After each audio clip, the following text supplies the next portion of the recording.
सर्वसामान्यांना युद्धाची झळ, घरगुती गॅसच्या दरामध्ये 60 रुपयांची वाढ, तर व्यावसायिक गॅस 115 रुपयांनी महागला. आजपासून नवे दर लागू.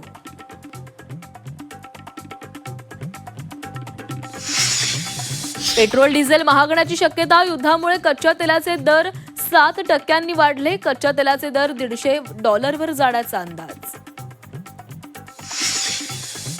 अमेरिका इस्रायल युद्धाचा हळद उत्पादकांना फटका, परदेशी निर्यात थांबल्यानं हळदीच्या दरामध्ये घसरण. सांगलीतील उत्पादक शेतकरी चिंतेमध्ये. अर्थसंकल्पात शेतकऱ्यांसाठी राज्य सरकारकडून मोठी घोषणा, पात्र शेतकऱ्यांना 2 लाखांपर्यंतची कर्जमाफी, तर नियमित कर्ज भरणाऱ्यांना प्रोत्साहनपर 50,000ची मदत. अल निनोच्या संकटामुळे यंदाचं वर्ष दुष्काळी ठरण्याचा अंदाज. अर्थसंकल्प सादर करताना मुख्यमंत्री देवेंद्र फडणवीसांची माहिती. शेतकऱ्यांच्या चिंतेमध्ये भर.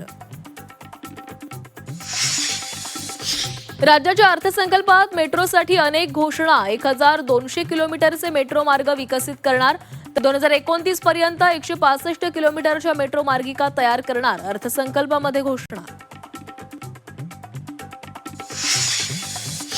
अर्थसंकल्पानंतर विधान भवनात मुख्यमंत्री देवेंद्र फडणवीस आणि उद्धव ठाकरेंची भेट. दोन्ही नेत्यांची क्षणभर चर्चा, तर समोर येऊनही उद्धव ठाकरे आणि उपमुख्यमंत्री शिंदेंनी नजरानजर टाळली. आमदार रोहित पवार आज दिल्लीमध्ये अरविंद केजरीवाल यांची भेट घेणार. VSR आणि एरो कंपनीच्या संशयास्पद कारभाराबाबत केजरीवालांशी चर्चा करणार. संसदेमध्ये अजित पवारांच्या अपघात प्रकरणी आवाज उचलण्याची विनंती करणार. राज्यसभेचा अर्ज भरण्याआधी राष्ट्रवादी शरदचंद्र पवार पक्षाकडून पुन्हा एकदा विलिनीकरणाचा प्रयत्न. अजित पवारांच्या राष्ट्रवादीकडून सकारात्मक प्रतिसाद न मिळाल्यानं शेवटचा प्रयत्नही फोल. सूत्रांची माहिती.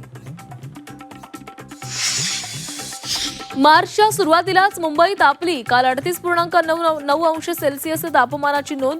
गेल्या 5 दिवसांपासून मुंबई, ठाणे, रायगडसह राज्यभरामध्ये वाढला उकाडा.